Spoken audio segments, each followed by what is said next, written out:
Thanks for what you do with your podcast and all the rest. You're doing a great job. Hope everybody keeps tuning in. You get a lot of good info, a lot of insights, understandings of how to get strong, how to stay strong, how to use your strength. You do a great job, dude. You make things better than they are in real life, I think. If you don't follow Massenomics, y'all do it. Social media, website, everything. Massenomics. Welcome back, listeners, to episode 229 of the Massenomics podcast, the lifting podcast about nothing. My name's Tanner. And my name is Tommy.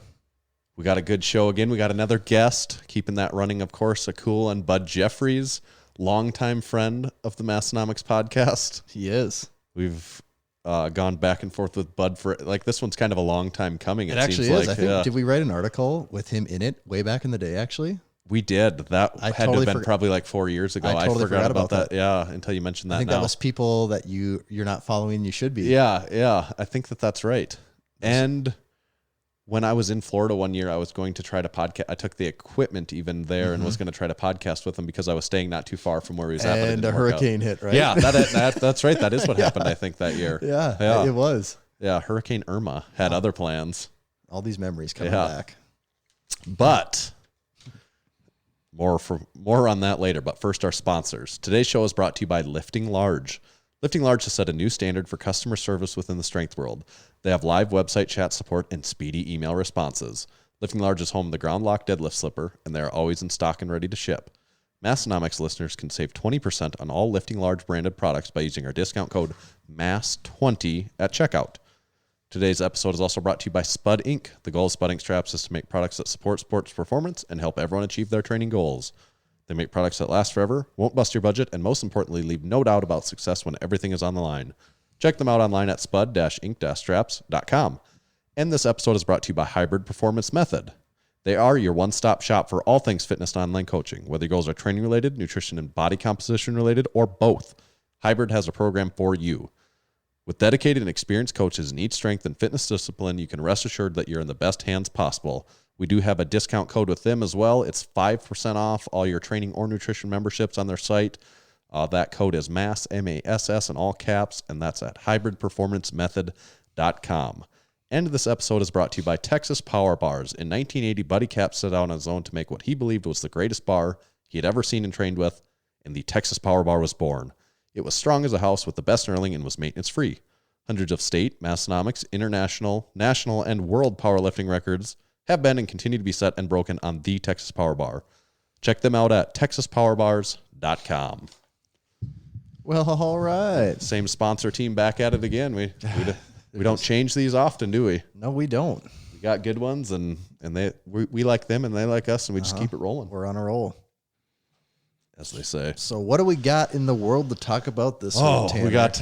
we got a few things. We've got something with Rogue Fitness that we saw today. We got a really good sack segment today. I'm excited about that. I want to keep the anticipation building a little bit here, but you've built it up a lot to me. I don't know what it is, but I'm very excited. You do not, as of right now, Tommy does not know what's in my sack. And I'm dying to see what's in there, I assume. I'm dying to get at it. And we hinted at this last episode that for some of our Massenomics podcast supporting members, the highest tier, the Platinum Lift membership, that we're going to start maybe giving them an opportunity to have a voice on the podcast. So we might get our first taste of the Platinum Club lifestyle today. Yes, and I guess maybe just more to come on those rules right before we actually do that. But that's just an enticing thing for people to sign up for that level, and we'll get to experience that today a little bit. Yeah. So that'll be fun for the first time, hopefully. I mean, we don't know. I guess I don't know. It's going to be the first time. I hope it's fun. And as far as our guests, I am really excited about Bud. Yeah. I could talk about Bud for the whole time until we get up to talking about Bud. I think we're going to learn something. Yes, we are. I'm excited for that. Yeah, definitely. So that's kind of what do we also have a what's in the can segment too? We have so much on the list, Tanner. I actually might have forgot about that if you didn't say that right now. So let's crack right into that right away. And this is what's in that can. So you are guessing here, Tanner. Okay. So the sack segment has kind of made a return to the show, really, hasn't it? It has, definitely. Oh, it says tall and thin. I can tell. A tall boy. Tell by the way it doesn't necessarily fill out the old koozie quite the same. Yep, the koozie's a little looser on this hog. Yeah. Ooh, it has good snap to it. Good pop. First, I smell. First thought, I like to judge on smell first. I'm getting hints of lemon on my smeller. That's all I'd say about smell. First taste. What are you thinking? What are you thinking here, Tanner? The only thing that it reminds me of when we did the limoncello one. Mm-hmm. So I guess I don't know what was limoncello in the tall thin can. I can't remember. I thought that was in a regular LaCroix I'm pretty can. sure that was a LaCroix. Yeah. So I don't know this. I'm guessing this is limoncello flavored because it reminds me of limoncello. We have a S. Pellegrino. Where's the official flavor? Lemon and lemon zest. Lemon and lemon zest. Not just lemon and lemon zest. So this is the first S. Pellegrino to ever be on the show, Tanner. One thing, I'd never had this before. One thing that shocked me, it's very light on the carbonation. Yeah, it is. Isn't it? It is light on the carbonation. Which that's interesting because I actually expected more carbonation. Sparkling waters don't have that much going for them. If you take away the carbonate, like the carbonation is one of the key, one of the defining factors of it being a sparkling water. But so I was kind of close on the flavor then. I guess I should have just said straight up lemon, but it almost has more of a lemon, like that limoncello vibe to me where I thought I don't know if I like the level of carbonation here. I think we need more carbonation in my sparkling beverages. Well, if it's not carbonated, is it sparkling? Well, it says, it doesn't exactly say sparkling. It does say flavored mineral water with natural CO2. It's because it's natural. That could be it. The joke's on me. This was never meant to be sparkling. So this is fancy though, right? But maybe the S in S. Pellegrino, maybe it stands for sparkling. I think it's sand though, isn't it? Or no, I have no idea. What is Pellegrino? Is that Spanish or like... I assume it's Italian. Okay, right? Italian. I have absolutely no. That sounds right. I bet you're right. Gotta be. I sound silly saying Spanish now. Gotta be Italian. Yep. Well, I don't know if I'd rate this one very high. Let me try it again. It just feels a little. It reminds me of a LaCroix that's been out too long and is now flat. My wife doesn't like. I say Italian like. I don't say Italian. Italy? Yeah, right. This is an exaggeration how I say it, but Italian. Mm-hmm. Yeah, a lot of people make that mistake. I believe the proper way is Italian. You're right, just like the country Italy. Right. So what are you giving this? I would maybe give this like 2.5. Maybe. That might even be a tad on the heavy side. I'll give it my 3. The flavor's fine. Yeah, just the mouthfeel is all off, Tanner. Are these more expensive then? Mm-hmm. Okay. These are like, as far as it came in like an 8-pack, and I want to say it's almost $1 a can. So just based on this one flavor alone that I've had, it's hard to justify the additional price, I think, over the others, so, right? Yeah, I would say so. But also it depends on if you're drinking alone at home, then there's no worth to it. But if you're out in public with people seeing you, I mean, you're putting out a vibe. Yeah, then you're like, oh, that guy isn't just drinking a bubbly. Like anyone can get a bubbly from. Yeah. Yep. It's not your average guy. That guy is a man. It also looks like it could be alcoholic. It kind of does a little bit. Well, yeah. That's our trip to Flavor Town. All right. Tanner, have you been watching any TV lately? Because I've been watching a little bit. Like I said before, I'd just been watching Star Wars. I'm working on Mandalorian now. But the one other thing that I watched a little bit was Fear Town. Never heard of it. Or Fear City. Fear City. It's a documentary on... I won't even talk about it because I haven't watched it much, but documentary on Netflix about the FBI catching the mob in New York City in like the late 70s and early 80s. Really? Yeah. Oh, that sounds good. It's like the five big families of the mob, and it's basically how the FBI was having like no success getting to these guys, and then a series of events they did some things better. They created basically like 5 task force that paralleled each family of the mob, and it's like you had to think more like a gangster. And then like the creation of the RICO law, if you've heard that before, and that I watched The Sopranos, Tanner. I know how this goes, right? And them utilizing that in order to interesting catch them, kind of good. And like Giuliani is in the documentary and stuff too. Yeah. Interesting. So that's it. That I would put that on my list. Yeah, check that out. Yeah, I just watched on HBO. They have one of their new original series, Perry Mason, quite good. I've seen a couple episodes. Have you seen of that. it? It is really good. I enjoyed it a lot. Yeah. I would recommend. Have you watched the whole thing? I watched the whole thing. Yeah. If you're into like a 1930s whodunit type thing, it's pretty good. I mean, it's shot amazingly well. I like the 1930s thing too. Like sometimes that's hit and miss for me, but I really, really like this one. It was a fun show. I liked watching it. The reason I've only watched a little bit of that is because my wife and I started watching it and she lost interest. Oh, really? And then we're in this limbo where it's like, do you want to watch it with me, or can I go ahead and continue watching it, or like, that tricky are we just spot. going to wait so long that I forget completely what I've even seen and have to rewatch the whole thing? Yeah. You ever had that happen before? Oh yeah. I almost feel like now when you have to wait a week between episodes, it's almost like I forgot what happened between things, right, because you get so used to like I'll just keep plowing through. But the one other one though is Hard Knocks is on HBO again, and I did watch the first. I'm saying I'm not watching things, but I love Hard Knocks. We talked about Hard Knocks. I had never watched it until last year. Last year was the first one I'd ever watched. Yeah. More because I'd never had HBO. Didn't in my we life. talk about it on we the podcast? We did talk about it a decent amount, and the new one is with the Rams and the Chargers, and the LA teams. Obviously, the presence of COVID is strong in this one. And that's all the first episode was about. Has it only been the first episode? The second one was on last night. Okay, I watched didn't watch it, and the second episode, it's pretty heavily focused on that too. Which that's kind of just how things are going to go. When it's a little bit like disappointing as far as watching the show, where I'm like, oh man, and then they're also not playing any preseason games, and that's kind of a big part of the show. That is a big part of the show, and then the fact that it's also split between two teams. Yeah, so you kind of end up watching the same montage twice for both teams. And they're both blue and yellow, and I can get confused. Like I know the difference in the Rams and the Chargers, but I can also. But a lot of the Hard Knocks a lot of times is about the guys that are like just drafted or like it's about the no-name guys almost as much as it is. Yeah. And so you do see guys, it's like, I have no clue who these people are. And I'm not the world's biggest NFL fan. So there's straight up people that I just don't even know who they are no matter what. But there's times it's bouncing between and I'm like, I don't know what training camp I'm at this split second now. Yeah. Who you probably know, I'm just drawing a blank right now. The one for the Rams, the D lineman that's really good. Aaron Donald. Aaron Donald. God, that guy is a massive. In the second episode, they have multiple clips of him with his shirt off, like flexing hard. Okay, I haven't seen that yet. He is built way different than it's even most showing NFL players. It's even showing guys in the same position as him. It's like, no.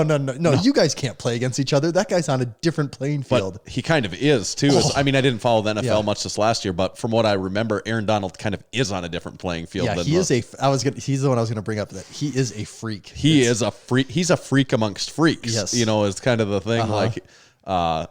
Like that Bosa they showed from the Chargers, D lineman that got cashed in big, like biggest contract on the team, I suppose. Yep. And he must be extremely good also, but even to look at those two in comparison. Big, but he's big in a very different way. Right. It's like Aaron Donald is like just physically a freak. Oh yeah, he is.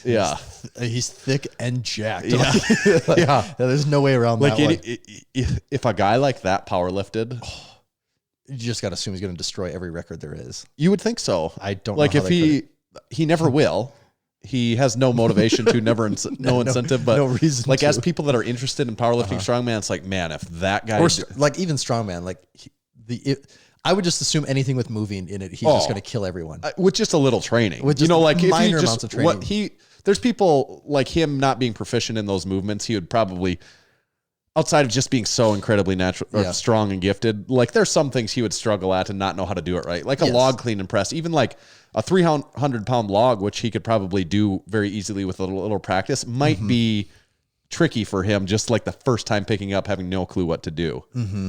But like you just seems with like 6 months of training, you'd be like, well, that guy's going to be the best at everything. Yeah, and the fact that he's I don't know I think he said. What is he, like 6'3" maybe, and probably like a solid 280, like maybe a solid. I was like, that guy's got to be like 300 of muscle. It just seems like it. Now that is always the thing, whether you are a football fan or not, is the specimens. Yeah, like everyone is a freak, but there's a few specimens that don't make any sense. They are like outliers. They're sprinkled throughout the teams. Like not every team has someone that's that much of like a genetic freak, but. When you see him, it is very impressive. He is. That people like that actually exist. Yeah, for sure. All right, now that we got the Massenomics football talk out of the way, NBA playoffs started too. They probably did. don't need to talk about that. I don't know anything that's going on. LeBron lost. His Lakers first game. and the Bucks both lost. Both number one seeds. Number one seeds. I think that's the first time that's happened since like 2003, where both number one seeds got upset. I wouldn't count them out yet. I don't think Although so. Damian Lillard from the Blazers is pretty. He is really good, pretty isn't good. Yeah, he's got pretty good streaks in him where it's like, it'd be tough to beat that guy. Streaks of half-court shots. Right. What do you do about that? That's the one. It's like when people complain about the NBA, it's like, I guess they're just too good for the game. Like when you complain about people shooting, like it's like, well, what do you do? Like, when they started this game, they didn't envision that people were going to be able to shoot from 40 feet away with like any accuracy. It's like, well, yeah, when they started, nobody. There wasn't even a 3-point. Nobody could. But yeah, the game's changed, obviously. Yeah, so I've caught just pieces of some of those, not a ton, but yeah, I don't have television in that way, so I can't really watch it. But I suppose there'd be ways around it if I really, really wanted to. Yeah, there's always a way, Tanner. Yeah, if there's a will, there's a way. That's what they always say. a way. What do you think about this? I think we should maybe jump into that. Unless we want to talk about the rogue thing first. We could do this because we've got to do this. So in case we run out of time, yeah, we could always not talk about the rogue thing. So we're checking out Tanner's sack here, and this isn't no ordinary sack. This has happened before. Do you need to tell us the story of how the sack got here first? Yes, that would probably be best. Start at the beginning. The beginning. Well, 4.5 years ago, Tommy and I and Tyler decided to start a podcast. No, not that far. I got a message today while I was at the gym, actually, from a listener and supporter of Massenomics who happens to work at our local post office. Maybe I won't say his name just in case you're not supposed to message people if you work at the post office, but you know who you are. If they want us to say their name, they can tell us. We'll say it next week. We'll give them a shout out next Yes, week. exactly. And he messaged me and said, hey, you've got a package here. They sent this to an address that does not have a receptacle for us to deliver it to, but I just happened to notice it and noticed it said Massenomics on it, so I thought I'd let you know that you can come get it today. Otherwise, they're going to end up returning to sender because there's nowhere to deliver it to. Which that alone, we live in a town of almost 30,000 people, and the fact there has to be tons of mail getting returned every day. The fact that someone in the post office looks and sees and knows where that's going and knows who to contact about it is already incredible. He has bought multiple Massenomics I know, shirts. Yes. But it's just coincidence. But still, I'm just saying the fact that anyone would run across a piece of mail that's returning and they know who to get in touch with. Yeah, right. That's very funny to me. Yes. Almost serendipitous, maybe. A little bit. Like this was meant to be on the podcast. Right. Yeah, otherwise this wouldn't be on this episode of the podcast. I'd probably have to wait for weeks to get sent back and returned. But the reason this happened, so this is a good point to get out there. On our website, our address for the gym is listed because we do have people that come to the that go through the gym and get there. Yeah, that is for most people the more important address that they need is the address for the gym. Right. And sometimes people send stuff to that address. This isn't the first time it's happened. So if you are planning on sending stuff, don't send it to that address. Get a hold of us and I'll give you our mailing address. A good address to send to. Right. But if you want to come to the gym or stalk our gym, is where you would go to do that. So that's how we got the package. Now, are you ready to see what's inside of the package? I am ready to see what's in this sack. Okay, I'll just start by showing you something. Showing me something. Yeah. Is it a bottle of ejaculoid? Is that what it is? No, it's not ejaculoid. I'll start with these hats right here. Okay. Maybe you want to show the... So this will take some explaining probably for a large portion of our audience, but this is a package that we received from Judd Hughes. So, so you're holding that's a very it's a bright pink hat, snapback hat, and this hat I kind of looks kind of cool. I kind of like this. I do like the style on that style. I don't know if that's part of their logo or what that is, but that looks cool. So we probably need to explain who Judd Hughes is here. Yes, huh? And this is from I believe this is all from Chris of Judd Hughes, but it's it's from all of Judd Hughes, I suppose. So but I think Chris is Judd the listener. Hughes is I believe they're a South Dakota band, right? They are South Dakota, right? Rapid City based, I believe. Rapid City based. So Western South Dakota. Yeah. But Judd Hughes is a band that plays at 10 billion street dances across South Dakota every year. And bars. of concerts, events, like all kind, like I would be curious to know how many they do perform at in a given year. A lot, though, right? Yeah. Especially in my younger years, I would use the word countless number of times that my friends and I have been very, very drunk while Judd Hoos is performing in the background. Yes. People were probably yelling things at the time. What I would say is I remember the start of a lot of Judd Hoos concerts. I remember the end of maybe none. I think that's a great way to describe it. They used to play. I get a little, like I said, I was often drinking quite a bit at the time. We're so I get a like little 21, 22. Right. So I get a little confused, but did they not often play at the local bar? Oh, they did. Okay, all the time. Yeah. So I went there, saw them there many times for sure. And I guess that's the Zoo Bar for what that's worth mentioning. Is the Zoo Bar. Yeah. So yeah, saw him a lot of times there too. Wow. Okay. And so Chris, I believe, is the one that listens, is a fan of Massenomics, listens to the podcast. So Chris was a fan of Massenomics, at least followed us on Instagram when we posted our billboard saying he reached out and said, "Holy cow, you guys are in South Dakota. I didn't know that." Didn't know that. And he's like, you know my band, Judd Hoos. And it's like, well, yeah, we've been to it 1,000 times. Of course we know that. So that's kind of cool. It is kind of funny. And I completely forgot he mentioned that, this was quite a while ago. He mentioned that he would send something, and I think he asked for our t-shirt sizes, maybe even that sort of thing. So we got those hats there. We got a whole bunch of Judd Hoos koozies. Oh, yeah, we do. I'll save the best for last. Okay. Here. The hats I did think were more interesting to start with. That is a stack of koozies there. And then we've got some shirts here. So let's see here. What else we got? I'll hand a couple of these over to you to. Damn, this box. This is like a 4-inch deep box, but you keep pulling stuff out of it. Those are probably all your size. But I'm holding up they sent us tank tops, so I suppose that's to be able to show off the gains in the gym. Okay, Judd Hoos tank tops. Yep, got the classic tee with the logo. Yeah, the tank top. All right. So that, and then the next thing, it would be, I believe this is a CD album. This is a CD. You don't see these too often anymore. No, this is not the best thing there is one thing left in the box, and it trumps all the Severus stuff by a long shot. Okay, Tanner. Well, the CD is kind of cool. CD's kind of cool. Sock it to me, baby. Let's see what we got here. Oh, some vinyl. Yes, this one's that, and that one is signed. Wow. So we got a couple of albums. That. One of them signed by the members, and the record I thought is cool. It's actually white vinyl. Some good old white vinyl. Huh? But like that thing is real. That is really cool. That album cover with the white vinyl. Woo! Yeah. You don't see. Have you seen a record lately, Tanner? No, and they kind of are on a comeback. I think records actually outsell CDs now. Okay. But yeah, white vinyl. They do like cool things with vinyl. They make all different colors and things like that for like limited runs. But very cool. I assumed you had to be like much bigger to get vinyl made, just because I thought it was crazy expensive. But maybe I'm sure like it is crazy expensive. But yeah, that's super cool.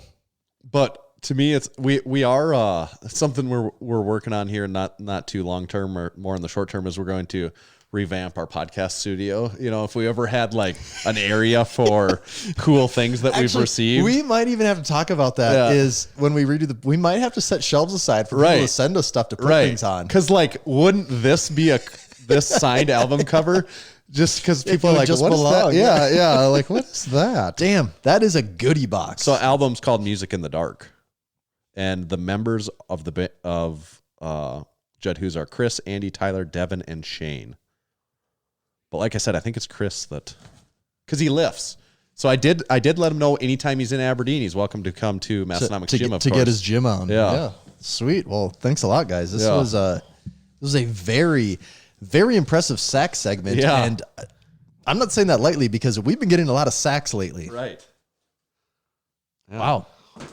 This is probably if you're watching the podcast, this is probably a much better visual segment than.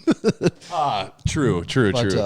Wow. But I just did think it was the thing that made it really cool was the actual record Yeah, the album. vinyl. That's awesome. Yeah. Very cool. Wow. Well, thanks a lot, guys. Yeah, thank you.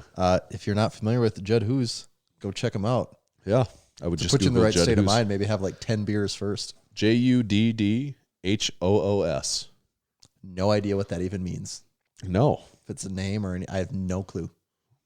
I've never had a name, a place, a thing. I think at some point in time, I thought that was the name of one of the guys I saw singing. But like I said before, I was also really drunk all the time. So don't even know. No. Wow. Well, thanks a lot, guys. Yeah. Keeping this train moving. Yes. Should we hear from the Platinum Club for a minute? Yes.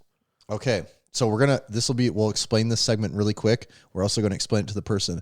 On the website, there is the Massenomics Platinum Club podcast supporter level, where you pay an ungodly amount of money to say you're a part of that club on a monthly basis. Yep. And we thought it'd be fun if every once in a while we check in with our Platinum Club members. Yeah. Let them, say what they got to say, ask us questions, talk to us, because they're paying a lot of money. We should at least be hearing from these people a little bit. Right.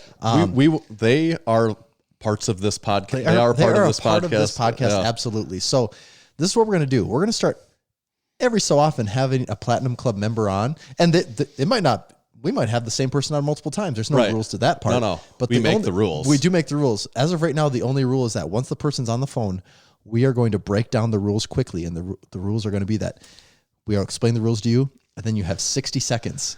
Just like Who Wants to Be a Millionaire, once that buzzer goes off, the call's done. Yeah. It doesn't matter if you're in the middle of a statement or what, but the call is done. Yep. So is our caller about ready to go here? Yeah, Tanner? I think so. So when they answer, are you going to? Do you want to start? I'm going to explain the rules. Okay. I better get my timer. Yeah. Timer ready, because I don't want anyone to break the rules in the first one. That would be just really bad, Tanner.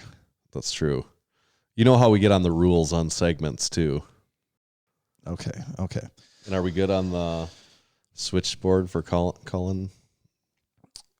Supporter number one. Are here. you going? So right we're just going to do one today. I'll call. Should I call right now? Are we ready? Yeah, let's call. Let's call. All right. We're gonna give this old college try. First time ever. This is James. Big James. Hey, what's up, guys? Hey, okay, James. We got a very specific set of rules here. Are you listening? All right, what you got? Okay, so you are the first person ever of the Platinum Lift Club to be featured in the Platinum Lift Club member segment on the podcast. And with that, there's a very specific set of rules. Really, the main thing to keep in mind is you have 60 seconds to talk about whatever you want. You can say whatever you want. You can talk to us about things, but you got 60 seconds. At the end of that 60 seconds, the phone call hangs up. It doesn't matter where you're at in the conversation. It hangs up then. Does that all make sense to you? That makes sense. Okay. I accept. Okay. Your timer starts now. All right. Considering I'm the only person with the apple pie, LaCroix, lift shorts, and the Platinum Lift Club, I've spent $30 a month. I need to get my 50 cents per second of time. Anyways, I'm not a total specialist. I'm a bench specialist. Stop calling me that. Anyways, it's actually not in my name. So Miss Swimhack, it's in her name due to tax purposes, because they're going to charge me a luxury tax. I would rather her get it than me. Yep. So, Yep. You have anything to say? Is that why I'm having to stand on the corner and collect money? Don't tell them that. Jesus, they're going to think that I'm whoring you out. That is not the case. Well, it's between the Get out there. membership What are you and the doing? lift shorts. It's between the supporting And the membership lift- and you know- the lift shorts. I don't open another sponsorship level, because I will not be able to afford that. There's just no way. And Mrs. No way. Miss 10 Swimhack seconds, 10 seconds. was the first comment this week, so congratulations on that. You beat James Going out. down. Going down. All right, you guys. I guess. Okay. That's it. All right. Can you hear my timer going off? There it is. Yeah, there it is. There we go. So that's Wow. it. We got to cut them off. That was pretty fun. Yeah, that was good. Might have to check in with someone again next week. Right. We'll work on lining those up. And as for now, It works great that his wife was in the background too. Right. So I guess I don't know if we were, obviously you can tell if you listen to this podcast, that was James Strickland, of course, Massenomics sponsored lifter. But James also gives the love back to us. He does a lot. He does a lot. And he made the comment that he's not, because I've been commenting on his post, total specialist. Yeah. I do like that he included that. That was good. Yeah. So for now, we're just opening that up to platinum level supporting memberships, correct? As of right now. So we've got some of those to get through if we want to try to include everyone that wants to, that is. I couldn't tell if my alarm was still going off. I don't think it is. Okay. Well, that was fun. I look forward to more of those. Yeah, because we could even have like the buzzer noise. Right. We can do a lot with sound effects. Right. Yeah. We always leave that part. We keep the production fairly straightforward here. Yeah. It's a streamlined approach. It is a very streamlined approach. James said something. He goes, LOL, not scripted at all. Amazing. Okay. We probably can't talk about a rogue thing this week, Tanner. Probably not. That's all right. We'll talk about. See, I'm glad we did. Aren't you glad we did the sack? I am glad we did the sack. That was more fun than talking about some big old company. Yep. That doesn't even sponsor our show or anything. Giving them free publicity. Exactly. That's a teaser though for next week. Maybe we'll talk about it next week. Should we get to it? Yes. I really want to talk to Bud, so need to do ads and then we can talk to Bud. All right. Today's show is brought to you by Lifting Large. Lifting Large sets the new standard for customer service within the strength world. Get email responses in hours, not days. They now have live website chat support available during the weekdays, so you can get advice from a real power lifter with actual platform experience. The Lifting Large team wants to help you achieve new PRs in the gym and on the competition stage. When you're ready to try single ply and make your way to the dark side, give them a call. Lifting Large is home of the Ground Lock Deadlift Slipper, and it's always in stock and always ready to ship.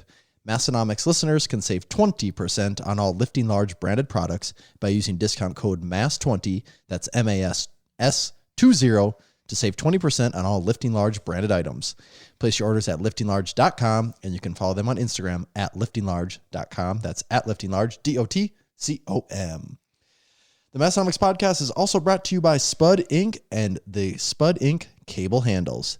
Built to be bomb-proof, the Spud Inc. cable handles feature a 6-inch long steel handle with a textured rubber coating and come with large spring clips for attaching to cable machines, bands, chains, or even suspension straps. Strong enough to take whatever you throw at them and flexible enough to be used for dozens of different exercises, the deluxe cable handles might be the only handles you will ever need. Check out the Spud Inc. cable handles online at spud-inc-straps.com. We have those, I believe. I think we do too. Yes, we have those at the gym. Used them many times. They're the only handles we'll ever need. Yeah. Did cross my mind a few times that those might be the only handles someone could ever need. Yeah. This episode is brought to you by Hybrid Performance Method. If you've been training without a coach and have been looking for a competitive edge, remember to check out hybridperformancemethod.com. Hybrid has 15 different strength and fitness programs covering everything from powerlifting and strongman to gymnastics and general fitness, all included in one training membership. That's not all. Hybrid also offers one-on-one personalized nutrition coaching that uses lifestyle habits and a flexible approach to shape your nutrition plan around your current lifestyle instead of turning your lifestyle upside down in order to support unsustainable habits that only work in the short run the way most programs do. If you're ready to take your training, nutrition, or both to the next level, use code MASS. That's MASS in all caps. All caps, Tanner. Gotta be Don't all forget caps, that. yeah. For 5% off membership to all programs for the life of your membership. And finally, today's show is also brought to you by Texas Power Bars. Buddy Caps first started lifting weights in the late 60s and began powerlifting in the mid 70s. At the time, he was working for Image Barbell, building gym equipment. Around 1976, a local machine shop started making Olympic bars for them, calling it the Image Bar. In 1977, Image Barbell became Champion Barbell. It was then that Buddy started looking at the bars with an intent of changing them for the better. In 1979, Buddy bought his first lathe to begin addressing the known issues. In 1980, his passion, drive, and purpose now had a greater mission. Buddy set out on his own to make what he believed was the greatest bar he'd ever seen and trained with, and the Texas Power Bar was born. It was strong as a house with the best knurling and was maintenance-free. Hundreds of state, national, international, Massenomics, and world powerlifting records have been and continue to be set and broken on the Texas Power Bar. To learn more about Texas Power Bars and buy one of their legendary bars, visit TexasPowerBars.com. Excellent. Wow. Okay, I gotta find where my phone is buried under all these koozies and turn this ringer off because Was it going? I was making some noises because I want to be. I gotta have full focus for this interview, Tanner. Locked in for Bud. I got to be locked in. And we're good to go. Here we go. Let's get Bud going here.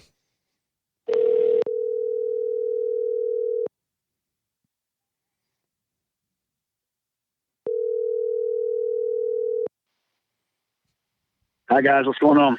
Is this Mr. Jeffries? Yes, it is. Excellent. Bud, you're live on the podcast with Tanner and Tommy, and I'll just start off by saying we are both extremely excited to be able to talk with you today. Oh, very cool, man. I think it's going to be a lot of fun. Great. Go ahead, Tommy. We were just talking actually before this, like when was the first time we ran across Bud? And we actually remembered that, I don't even know if you know this or remember, but we wrote an article like 4.5 years ago about people you should be following on Instagram. And you were one of the people we had in our list from way back then. Yeah. And I think things have came a long ways since then, I think. Yeah, for sure. Yeah, definitely. Geez, that's 4.5 years ago. Wow. Yeah, I think so. Yeah. So it's you, a lot of these interviews that we talk with people, they're really involved in, like, say, one discipline. It tends to be fairly straightforward because they're a power lifter and we talk about powerlifting stuff. And maybe there's a few things that branch off of that, but we were trying to think of how do we describe Bud Jeffries? And you're a beast with a lot of different things. And it's hard to, how would you describe yourself if someone isn't familiar with who you are? You know, like every time I do an interview or podcast, I kind of get this question because everybody has the same problem. and in fact, it's kind of like a sales problem even for me, because if you look at things from a marketing perspective and all that stuff, people are like, well, you have to be known for this one thing. Well, I don't do just one thing. No. And it's kind of difficult to describe. Like, so if I tell people, if I use the moniker strongman only because strongman covers for most people, not lifter people like us, who need a more specific denomination of things, but like normal humans that don't, set stuff on fire and lift 400-pound rocks and that kind of thing. Like normal humans, strongman sort of gives them an idea of covering of what's going on. I would classify myself today more of an old time strongman, and the things I do are more. And like, this is a descriptive term, but I don't mean it like this because like strongman entertainment. Okay, it might be a little more, but like that sort of sounds like WWE, which is that's not exactly the direction I want to go. That's not what I'm talking about. But that combination of words together is sort of what I'm doing. So and over the course of my life, if you want to talk about that, well, I've done almost every competitive strength discipline you can do. And lots of other athletic things or whatever. So today I would, if I had to really classify, I guess I'm an old time strongman, but that gives me the freedom to really just use pieces from powerlifting and strongman competition and Highland Games and lots and lots of other disciplines, from martial arts to a lot of accuracy based and like crazy stuff. And so because I'm making it entertaining and more accessible to the normal human, I tend to light things on fire and throw sharp things and shoot stuff, and all while holding something heavy or trying to fight a live tiger or something along that line. That's about as close as you can. There isn't like a one word, you know what I'm saying? There isn't like one thing that really says. Well, that's about as close as we can get to really. And correct me if I'm wrong, but I think you could also put on that list speaker, author, and you've also appeared on TV before too, right? Well, okay, not like as an actor, but that's let me say that not yet, not yet. Who knows? I'm not going to rule that out. Although I don't. But no, I've been on TV, lots of different news and interview type things for TV, and I've spent a long time doing it as a professional speaker. So like when I say old time strongman, that kind of clarifies, not clarifies, but it gives you the idea because. Okay, really what people are booking you as today, with a minor exception of 2 or 3 things, if you're getting paid to do this, what they're booking is a speaker who happens to do strongman things, not a strongman who can grunt at people. And once in a while, people want you to just show up and do something real physical and wow the crowd and walk off and drop the mic and not say anything. But 90% of the time, anybody who's booking a live show of strength today is looking for you to speak on a particular topic or something. So I spent the last the last years of my career of that thing where I was really pushing it, public speaking very hard. I did an anti-bullying tour with a school group. And so like in a 3-year period, I spoke at 1,000 different schools in 44 states to like 300,000 kids. That's and each some one ground. of those was a strongman performance. Yeah. It was crazy. Like I'll tell you what, man, though, it was a shaping time for me as far as learning from strongman stuff. Like it really helped me evolve my craft. And it also, like it gave me a real sense of what people were doing, 50 years ago, 100 years ago. Like the guys we look at who are the forefathers of the things we're doing today, guys like Archer Saxon and Sandow and some of the guys who were the early real champions or famous physical culturists from the 20s and 30s or even before that. It gave me a real sense of what it was like to live that way. Yeah. Also, I learned exactly what Bob Seger meant by long lonesome highway east of Omaha crap. I learned. Yeah. Dude, I know that song intimately, like all that, like when after that much time and travel, that particular thing is 9 solid months on the road. Yeah. So dude, hotel rooms all start to look the same after a while. You know what I'm saying?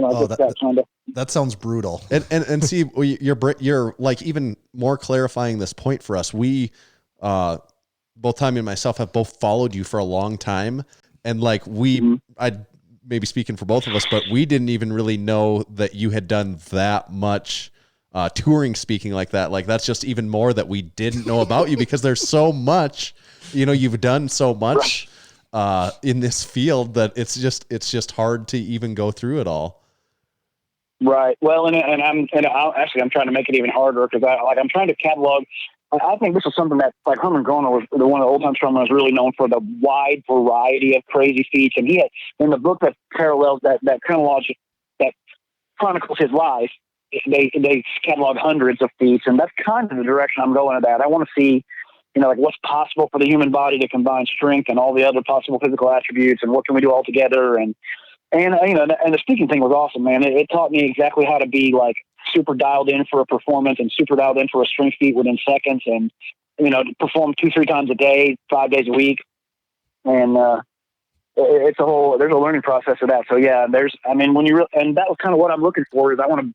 This sounds crazy, and I don't mean it in like this any way, aggrandizing way, but I kind of want to build a legacy of this where, like, I want to have hundreds, if not 1,000 feats cataloged before my life of strength is done. And I want to have done, it touched as many people and done as much for people as I can. And then, done as much with the gift I have or done as much with the work I can do as possible. So yeah, that when you start adding up, it kind of ends up with a lot of stuff when you look at like all the videos and all the training material. Like I've got 8 books and like 50 training videos and like, I think in cataloging this, I'm one of about 5 guys I know of living today who's done over 1,000 performances.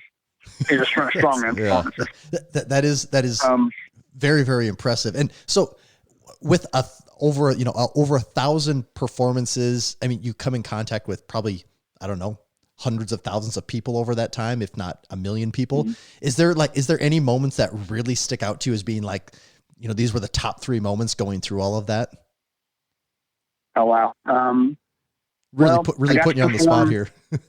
Yeah, that's a tough one because there's a lot of, like once in a while because a lot of performance I do is for kids, kids in schools and that kind of thing. So once in a while you really get like, okay, I have a box of letters that kids wrote to me. I have a box of letters. Once in a while kids would write, and once in a while teachers would have their whole class write me letters about the performance as whatever. And so once in a while you get some really, really touching stuff. I got to do some stuff for some kids that was really cool.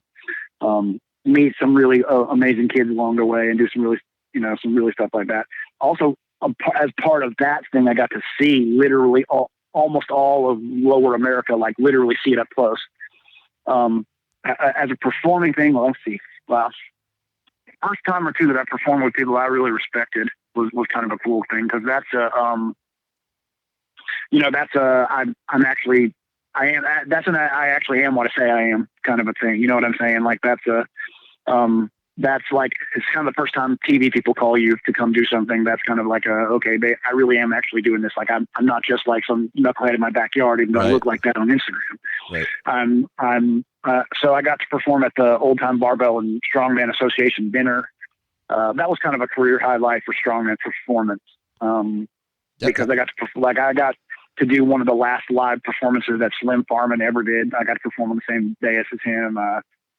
In front of, and that's a room where, okay, that's like us sitting here talking. That's knowledgeable people in strength and strength history. That's performing for people who know what they're looking at, not the average crowd who kind of gets it, but they don't get it, Yeah, that makes sense.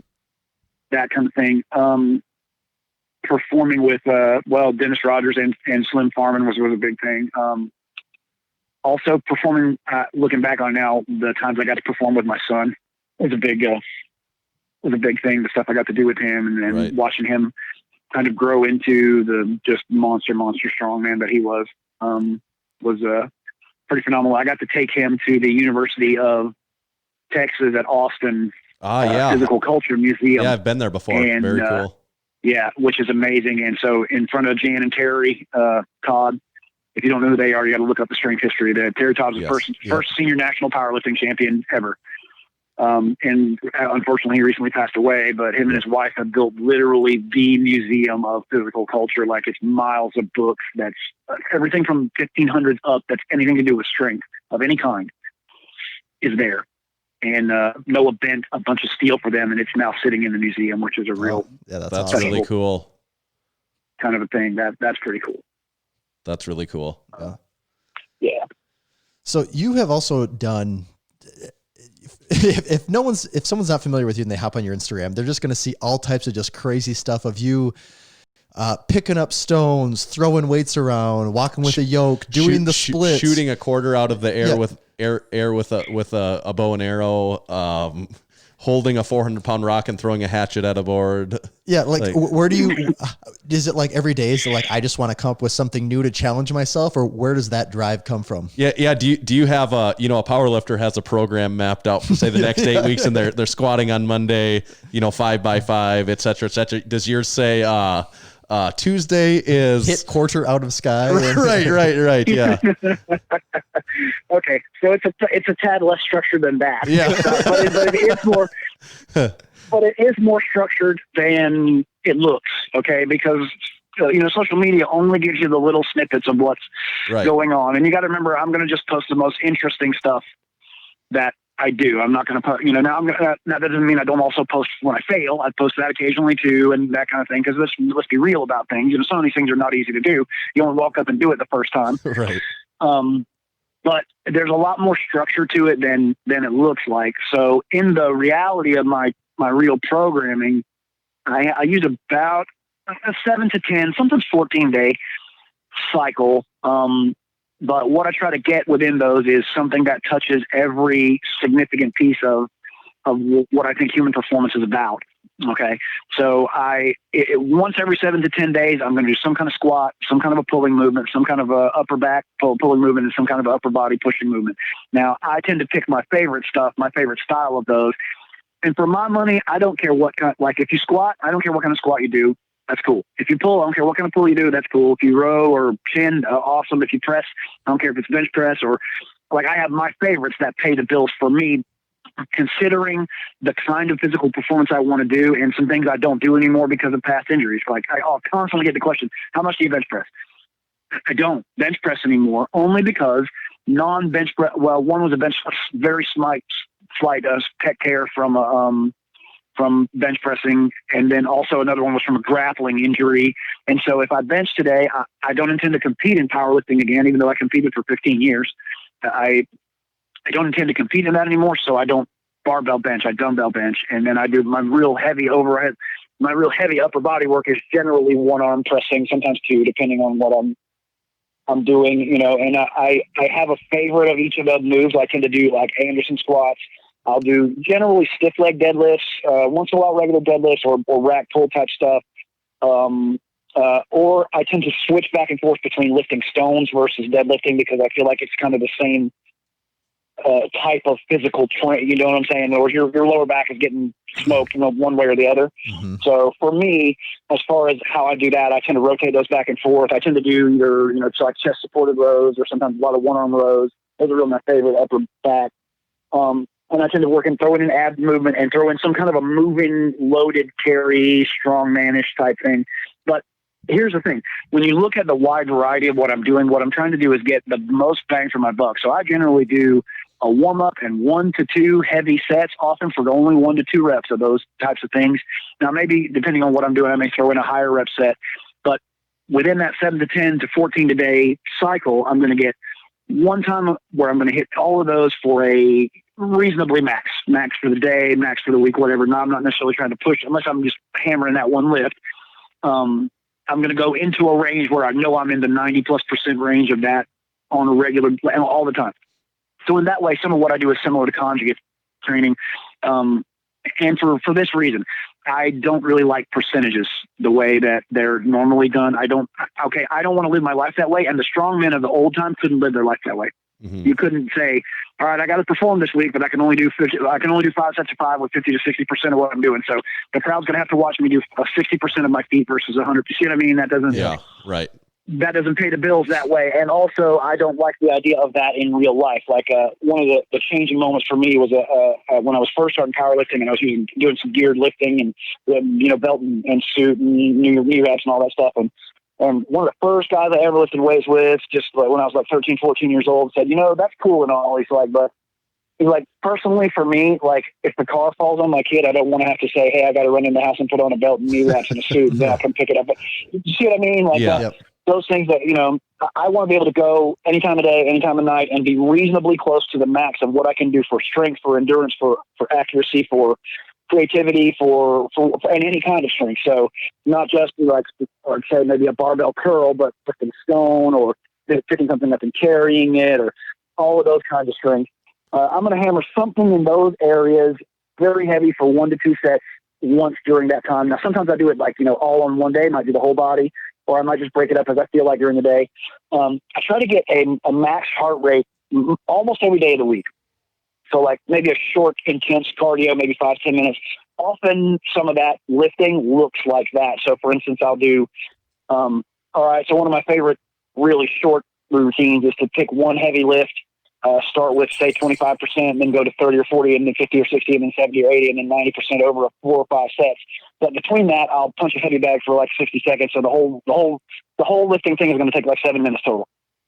You see what I mean? But I want to be at max heart rate. So I want to be at like, okay, I want to squat 700 pounds, but I want to do it when I'm already breathing hard, already breathing heavy, that kind of thing. I try to get some short, intense cardio, very regularly, 3-4 days a week. 1 day a week or 1 to 2, depending, maybe once every 2 to 10 days, twice every 10 days. I try to get a long cardio session. Now, sometimes that's like I might go pull a sled, either walking for an hour, or I might actually sprint off and on, like run, walk for an hour.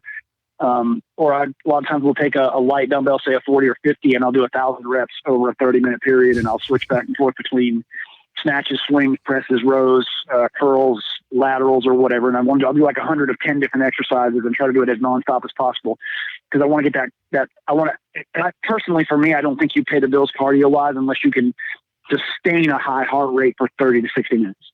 Right. I don't think that's where the real health benefits for me came in, as far as, okay, so I'm not lean. I'll never be lean because I'm too much of a wild man for that. Plus I grew up as a kind of a fat kid. So that's out of the cards for me. I gained up over a 16-year period. I went from 230 to 385. So I could squat 1,000 pounds, and then I dropped over 100 pounds. And so I hang out in that 285, 295 area right now.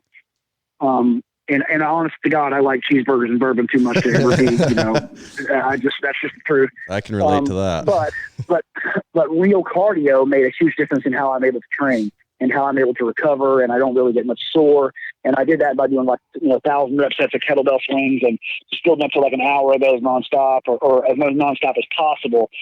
And in doing that, it changed my entire perspective on what's possible. Like, the old powerlifter adage was, well, anything over 5 reps is cardio, and if cardio will take away from your strength, not if you get good at it.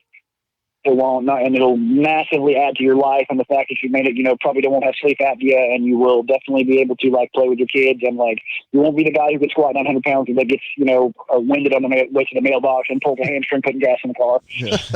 You see what I mean? There's a durability of that kind of cardio that makes a huge difference in vitality of life.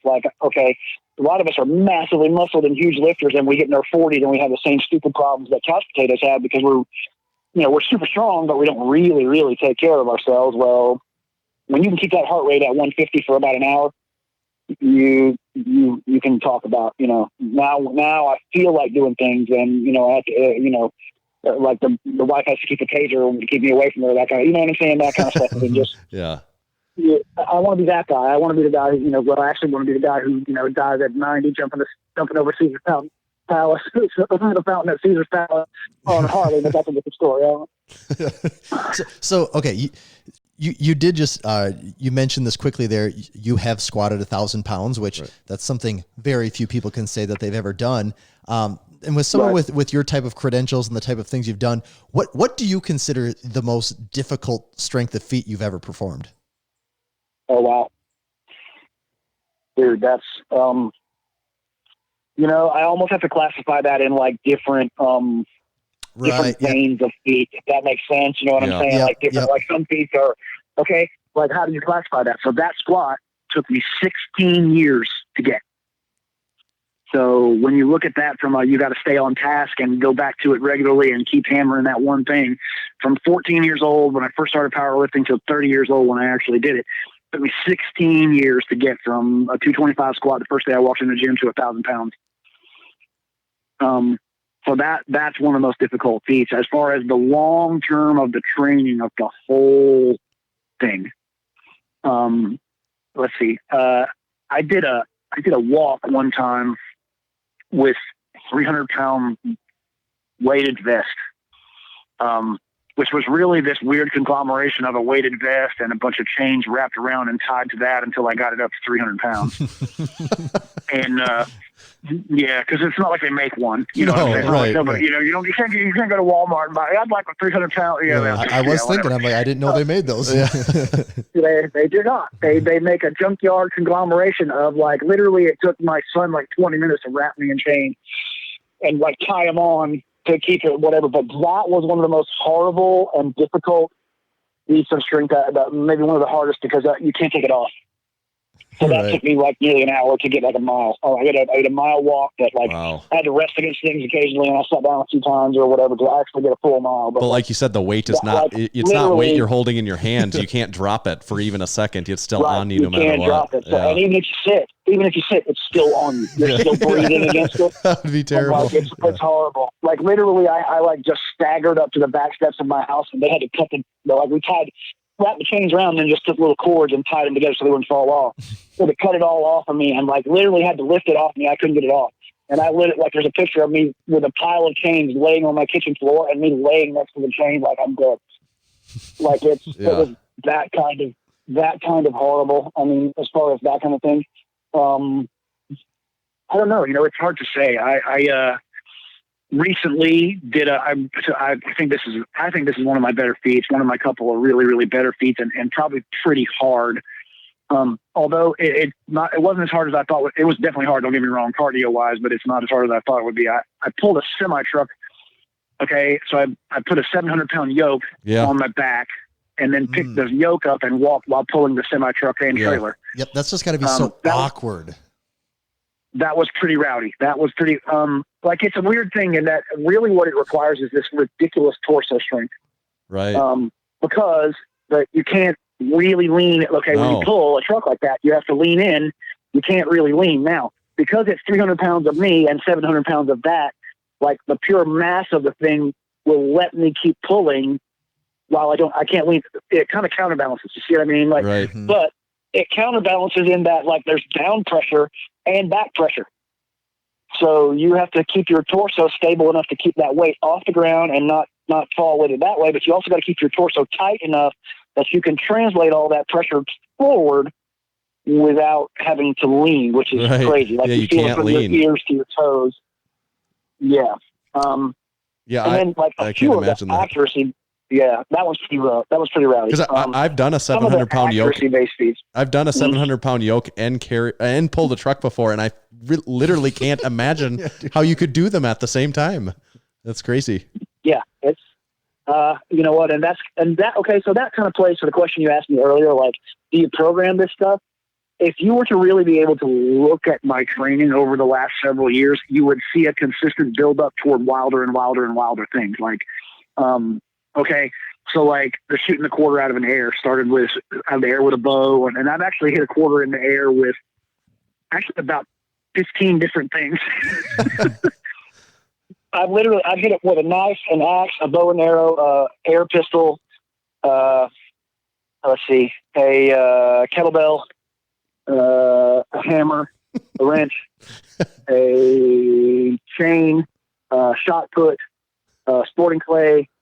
I'm sure I'm forgetting for. I'm literally okay. See what I mean? Like, so what I'm doing is I'll take a particular feat, and then once I kind of build on the basics of a particular feat, I'll start adding twists and adding ways to do it. And if I can do it forward, can I do it backward?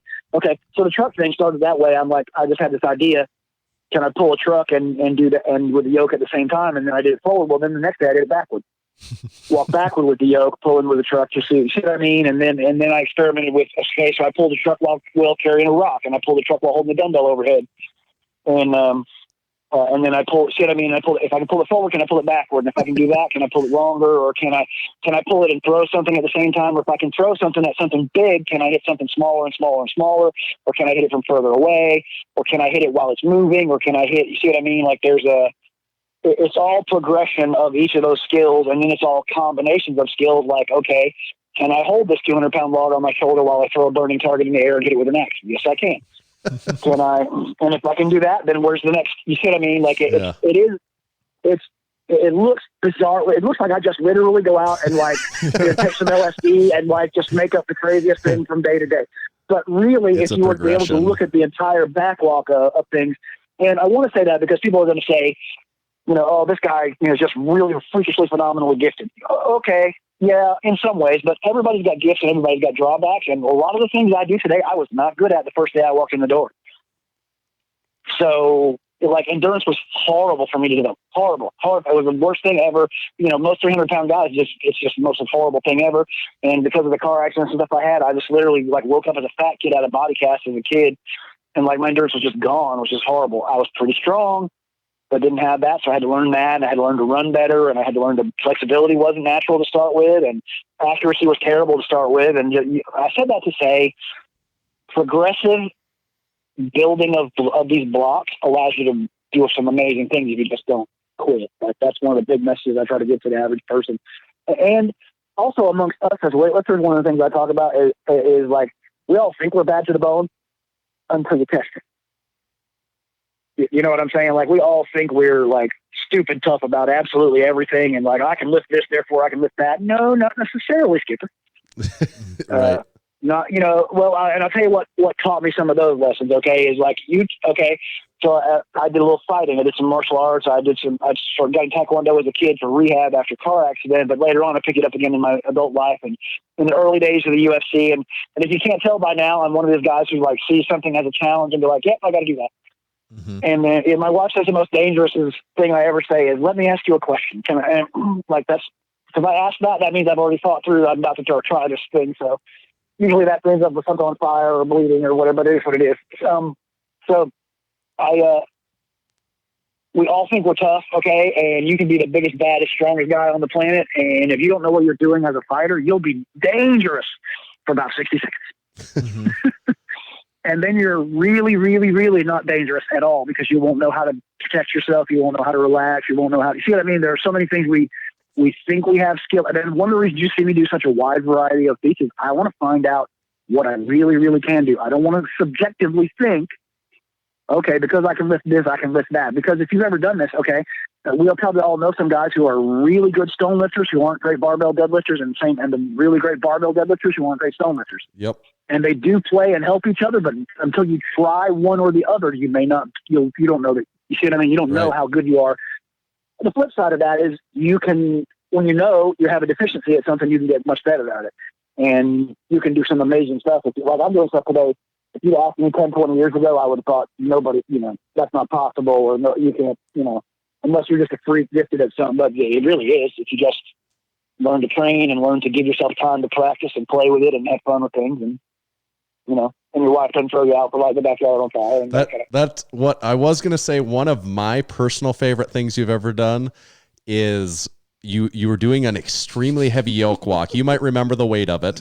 And it sticks out to me so much because you're, of course, wearing the Massenomics blue lift shirt while you're doing it. Yeah. And it was flaming. And by the, it starts off, I think maybe you had to make a couple runs at because it was an extremely heavy yoke. I can't remember how much it was, but by the end of it, it's just that, your entire yard was flaming. Yeah. The yoke was 1,000 pounds, but the really hard part is that, so I had 1,000 pounds on the yoke, but I was actually dragging a 150 pound tire. Yeah, right. That's what it was. Yes. Which is what was just killing me. It was murdering. It made me take several trips, and just for the visual fun of the whole thing, I had lit the yoke on fire. Yeah. Well, it also happened to be during a pretty dry moment. So there's the whole yard was black, dripping off the end of the yoke, and by the end of this, when the video is all sped up together, and I've gotten 3 or 4 attempts it takes to get the yoke as far as I wanted to go. Yeah, it literally looks like I lit the whole world on fire. The whole yard's black. Scorched earth. Yeah, I remember when you filmed that video, Tanner's like, "Oh, you got to see this," and we're like, "Whoa, that's crazy!" He's like, "No, wait," and then it just kept more and more fire. Yeah, because the fire just exponentially gets stupider and stupider. You're like, Jesus, what did he do? I didn't even... and it just happened to be it was a perfect storm of dry grass and dripping fire off of that thing, and it took me a second to get because I'd have to hit the yoke and get a few feet and go again, hit the yoke and get a few feet and go again, and dragging that tire was just murdering me with a yoke that heavy. And, but it made a great video. So. Yeah, it was a great video. We love it. We there's no way we're going to get to everything we wanted to talk to you about. We might have to have you on again, but there was one other thing I was going to let you were did have a scene on America's Got Talent. I don't know if we ever mentioned that that's worth noting. We got to say that. And then also, the one thing I was wondering is there a competition that would ever come up that would pique your interest enough to be say it was some strongman competition? Could you ever see yourself doing something like that, or do you just not really have interest in that? Would you rather, okay. So for me, competition is a little bit you ever been around somebody who played football for a long time and they always feel man, I'd like to go back and try one more season, kind of you know what I'm saying? Mm-hmm. Occasionally it crosses my mind to do a powerlifting competition or to do a strongman competition or whatever. But honest to God, the last few ones I did, I was so wrapped up with life and the other stuff I was doing. I went to the WNPF World Championships on 2 weeks notice. And the last strongman I did, I found out about it a week before and just went and did it. I just didn't, it does. But honestly, I'm so wrapped up in competing against myself and breaking my own and in breaking ground on what's possible. I've got ideas of things that are combine a more normal competitive element of what other people do as sport, but combine them into multiple things wrapped up in one day. I have ideas about doing a super heavy lift in a much more conventional way than I normally do it. And then adding a marathon to it, or adding a rowing of 26 miles, or riding a bike 100 miles, or something. Something along the lines of that. I have an idea. Nobody's ever done this that I know of, is to do 50 feet of strength in one day, which would be pretty crazy. And then I actually have another crazy idea that a really, really nutcase one. This is the next one I really want to pull off. Is I want to hold a motorcycle ramp while somebody jumps a motorcycle over it. I like the sound of that. That one has the shock factor to it. Yeah. For me, I don't know. It'd have to be, as far as just regular competition, I don't know. Plus, I honestly don't know that I would want to, step back and specialize long enough to really, what I'm saying? To really go, maybe, it's one of those things where you never know. And if something really hammers my interest and I get these ideas in the back of my head and they just won't go away. Well, if that happens, then you'll see me do something or do, whatever. It would be a good thing for business wise for me, just because so many of the people who know me today, they always ask me that question. Why don't you compete in powerlifting? Why don't you compete strongman? I did that. Yeah. I did that already, but it just happened because it happened before the internet, because you're not old enough to know that there was a time prior to the internet when you couldn't just access information and things had to be, you know what I'm saying? It wasn't like that. you got to I'm 46. I was competing at 14 years old. That's 32 years ago. Right. And then competed, and I did the early strongman contest. I did one of the first strongman contests in America, post to when the original World's Strongest Man fell apart and moved to Europe, and then when they first started to revive it, and I was the first state chairman for NASS in Florida, and so like most of the kids today are like, man, you should compete. I'm like, dude, I did, but it's before, it's back when the hieroglyphics were going on, and you had to like speak to your neighbors in person, and like you couldn't, Okay, so the America's Got Talent thing, that actually is kind of funny. I think it's funny anyway. And actually, that's probably a good one. That's a signature feat for me, the feat that got featured on that. So what happened was this, like America's Got Talent actually called my buddy, Dennis Rogers, and Dennis is the most successful professional performing strongman ever. Like he's done more appearances than anybody. He's been on TV more than anybody. He's the perfect storm of like, doesn't look like a strong man and can do psychotic stuff. Like he got famous for he was 128 pounds and held back like 2 T-34 military trainer planes at the same time. He was a world arm wrestling champion. He's just phenomenal guy. And that was his major adult career as a performing strongman. And, anyway, they called him, but he was actually kind of getting ready to retire. He's like, I don't really want to do this. And it doesn't pay. It doesn't help me. I've already done, it's not going to do anything for me. And like, the reality is, okay, there's been a couple of strong men on, but you can't win. I can't, nobody's going to pay. Like, I love our sport, but like, let's be real. Like, we're always going to be a little bit barstool, backyard, kind of, that's just the truth. We're not going to, we're never going to supplant the NFL. It's not going to happen. Nobody's going to stop watching Celine Dion so they can watch a guy lift a stone. It's not, well, one of us, but normal people ain't going to turn off, mainstream entertainment to hang out with us. But at the time, I was also, kind of at the end of my doing some anti-bullying stuff, and it could be good for us. So I'm like, I'll give it a shot. And so they called me in, and it's kind of a formality. If they call you, it's a formality as far as like getting past the interview process, but you have to go and just show them. Anyway, so I went and did that, and then I went to the live thing in LA, and the whole thing is a way different thing than you think it is. It's you got to remember this is a TV show, not a competition, really. Right. Right. So they're picking and choosing who they want, and they're moving things along as they want or whatever. So I spent 3 days in LA, did the live show, performed on the live show, got 4 unanimous yes votes, including Simon Cowell. Oh, and had an entire and had an entire rapport with him, which was hilarious actually on the playback of it, which I wish they had shown that because so he's the one who actually spoke to me the most during the whole interview process. And I'm Southern boy. I call everybody sir. So I answered and said, yes, sir. And this, that guy, and he's like, dude, don't call me sir.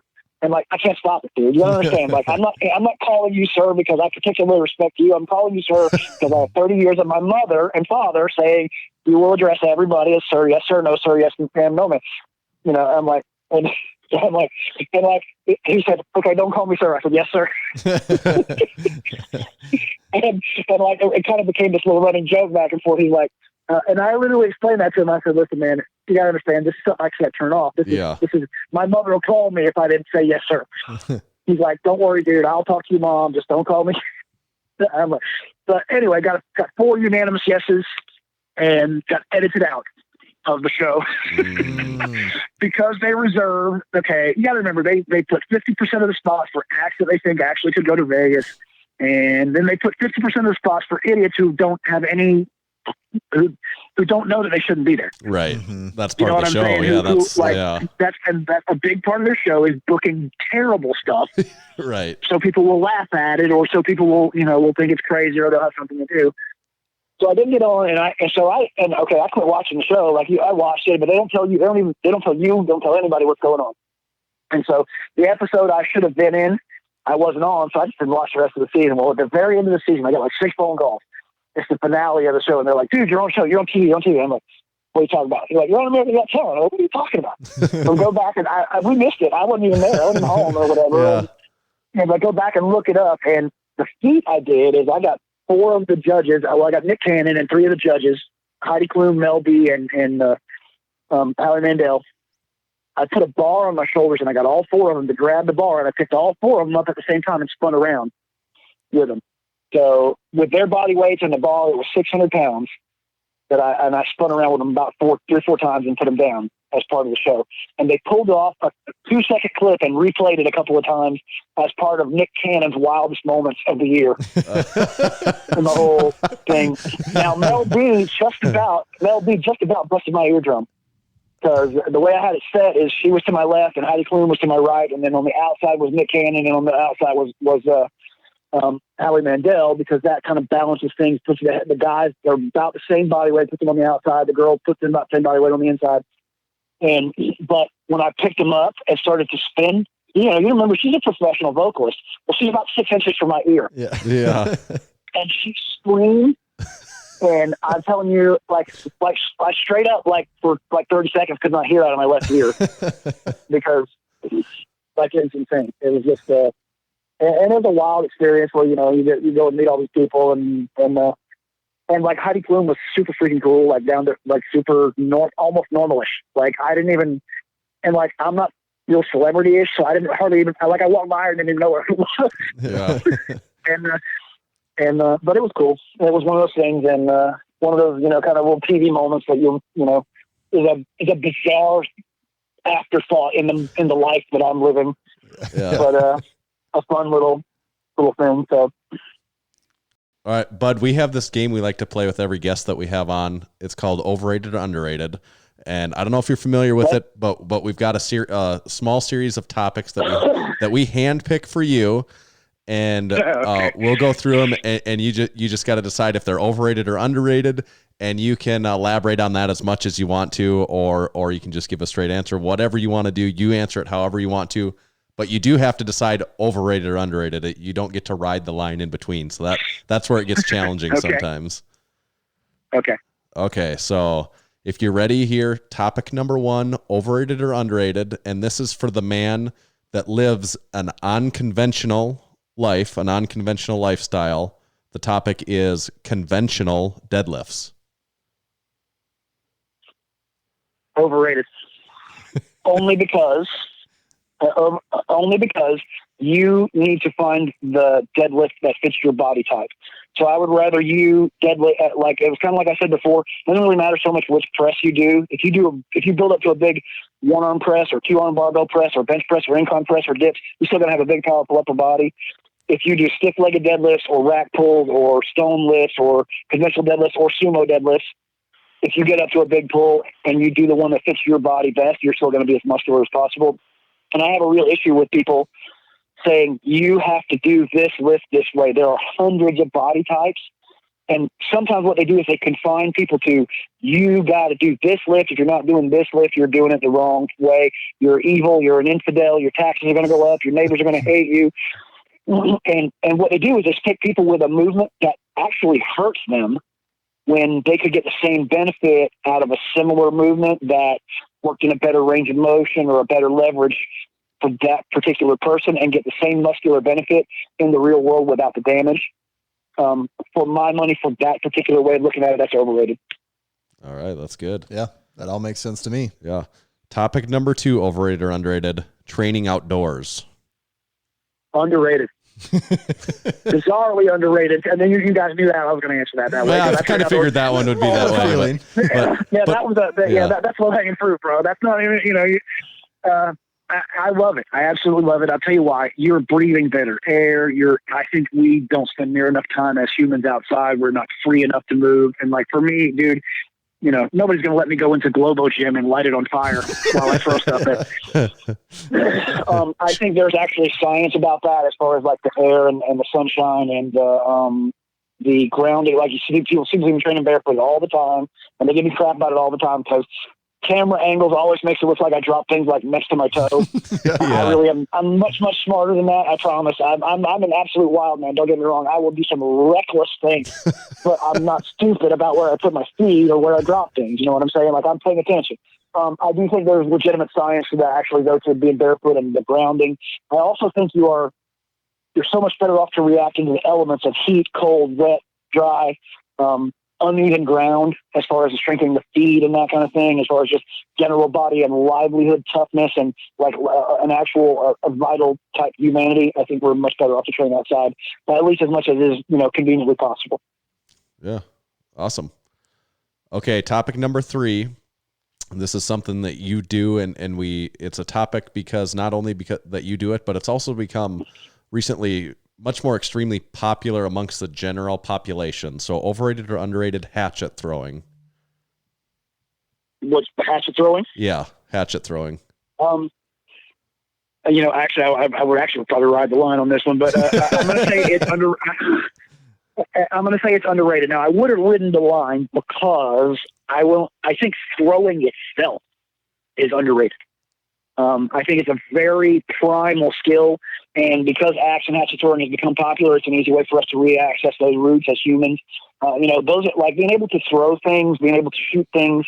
We wouldn't be alive today. We wouldn't have survived the time period of, actually living with wild animals and that kind of thing, or warring tribes if we didn't have that skill. I think it accesses areas of our brain that we don't do.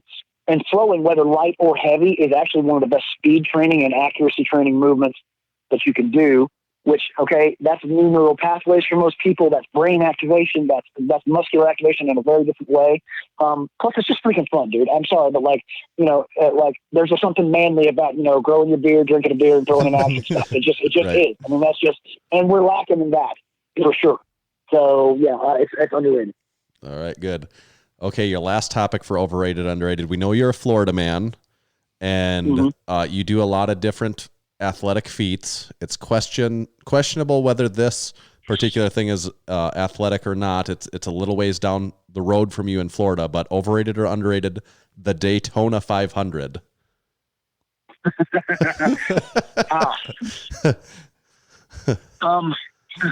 Again, I would ride the line on that.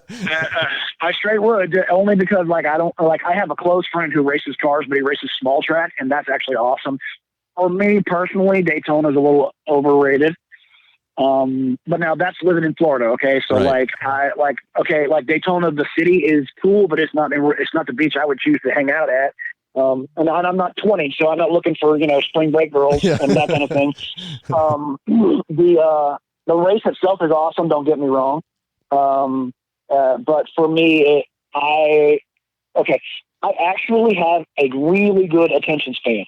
Like, I wrote one of my second or third books. I wrote it in one day.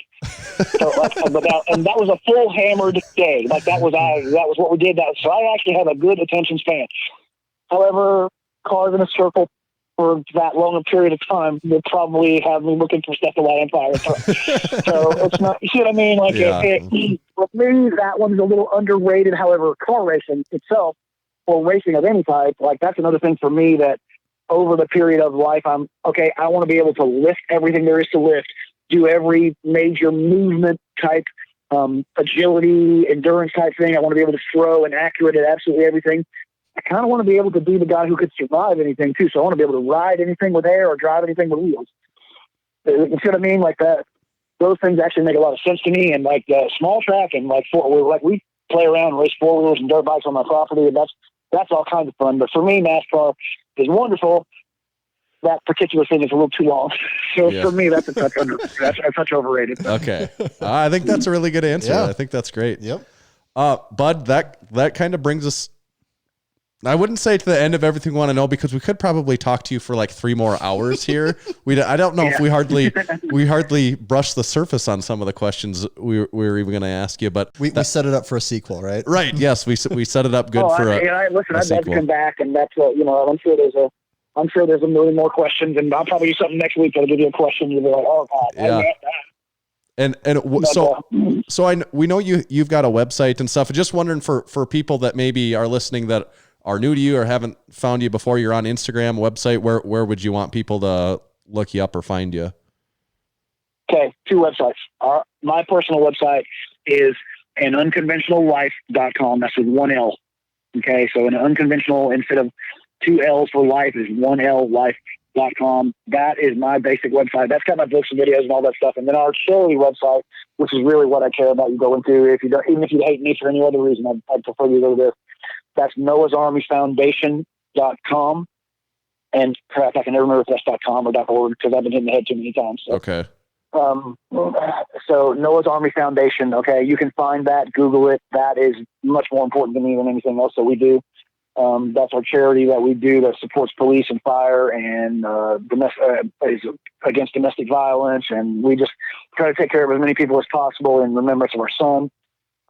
As far as finding me, you know what? I hate this crap. Okay, like if you have a company like Massenomics, that's awesome. Yeah. Like if you're if you're just some private individual and you call yourself, Vegetable Boy, the awesome guy, or whatever. Like you have some made up stupid name. I hate that crap. I go by my name. So if you want to find me on Facebook, want to find me on Instagram, want to find me on TikTok, it's Bud Jeffries. It's my name. And you can find me in all those places, and love to have, new people or whatever. And I try to interact as much as is intelligent with the other business and stuff I think to do in life. And if you want to find me, those are the easiest places to find any of my products, any of my stuff. And hopefully in the next year, we'll be doing more live stuff and live seminars and might even have a few TV surprises, and some other things. And hopefully another, whole year of wild pizza strength and, pushing forward, what humans can do and having fun hanging out with dudes like you. Awesome. We're definitely looking forward to that. One rapid fire question. Is Bud your real name? No, it's not. Okay. You don't have to disclose it. No, I will just, I don't care. Dude, I'm not that guy. Yeah. I'm not that guy. If you got a problem with me, I'm easy to find. I'm not that. It's not that. And you're not going to do anything with me. My actual my legal name is William. Okay. But I like Bud. Literally, no one on the planet calls me William. Not my mother. Not any, and has not since I was able to learn. Literally since I was a baby. They gave me that nickname because I had a grandfather on either side of my family that went by Bud, and they started calling me Bud. And I literally, all through high school, I never wrote my legal name. My first bank account didn't have my legal name. That's so, good. For all intents and purposes, I'm Bud. I just, my one government name is William. So that's okay. All right. Well, thank you, William, for being on the show. We appreciate it. Thanks a lot, Bud. Yeah. If you realize if you call me and say that, I'll be like, who are you? And where did you come from? That kind of Okay. If you call my mother and ask for William, she'll be like, who are you talking to? Yeah. All right. Well, we appreciate it. We'll stay in touch. All right, man. Thanks, Dad. Just tell me when you want to do it again. We'll hang out and do some cool stuff. And I'll see. Maybe I'll do a live feed on the. I don't know how it would translate on the phone. I'll do a live feed on the phone. We'll figure something out. I'll talk you through it. Yeah. Thanks, Bud. All right. Thanks, guys. Appreciate it. Have a good night. Yep. You too. Bud Jeffries. The one and only Bud William Jeffries. Well, maybe that might have been the biggest revelation of what we learned today. Yeah. Bud is not his real name. Right. But man, there is so many, just like what we thought going into it, there's so many things that you could talk to Bud about. It's kind of like the same thing with like Donnie Thompson. It's like, it feels like we just scratched the surface of what's even there. Right. And especially if like we were in person and sitting at the same table right now, I mean, the podcast would be 5 hours long. Yeah. Yeah. I think that means we're interviewing good people. That's right. And that's how it goes. Yeah. Well, if I could give that podcast 2 words, I would just say cool beans. Cool beans. It was definitely cool beans. It was cool beans. Yeah, it was cool beans. I suppose we better wrap. We probably should wrap it up. Yeah, this is getting long. Yeah. Okay, so we better read ads. We should read ads though before we start the wrap up and the rundown. Before we wrap it up and run it down. Today's show is brought to you by Lifting Large. Lifting Large has set a new standard for customer service within the strength world. They have live website chat support and speedy email responses. Lifting Large is home to the Ground Lock Deadlift Slipper, and they're always in stock and ready to ship. Massenomics listeners can save 20% on all Lifting Large branded products. Our discount there is MASS20. Today's episode is also brought to you by Spud Inc. The goal of Spud Inc. Straps is to make products that support sports performance and help everyone achieve their training goals. They make products that last forever, won't bust your budget, and most importantly, leave no doubt about success when everything is on the line. Check them out online at spud-inc-straps.com. This episode is also brought to you by Hybrid Performance Method. They're your one-stop shop for all things fitness, online coaching. Whether your goals are training-related, nutrition and body composition-related, or both, Hybrid has a program for you. With dedicated and experienced coaches in each strength and fitness discipline, you can rest assured that you're in the best hands possible. Our discount code there is MASS in all caps. That'll save you 5% off, and that's at hybridperformancemethod.com. And this episode is brought to you by Texas Power Bars. In 1980, our friend Buddy Cap set out on his own to make what he believed was the greatest bar he had ever seen and trained with. And lo and behold, the Texas Power Bar was born. It was strong as a house with the best knurling and was maintenance free. I just used one today, and it's just as good as the day that it was new. To learn more about them, you can visit them at Texas Power Bars and buy one of their legendary bars. TexasPowerBars.com. Thank you, sponsors. Tommy, where do they catch you at? You can find me at Tomahawk_D. You can find me at Tanner_Baird. Extremely more importantly, make sure to follow Massenomics at Massenomics. See ya.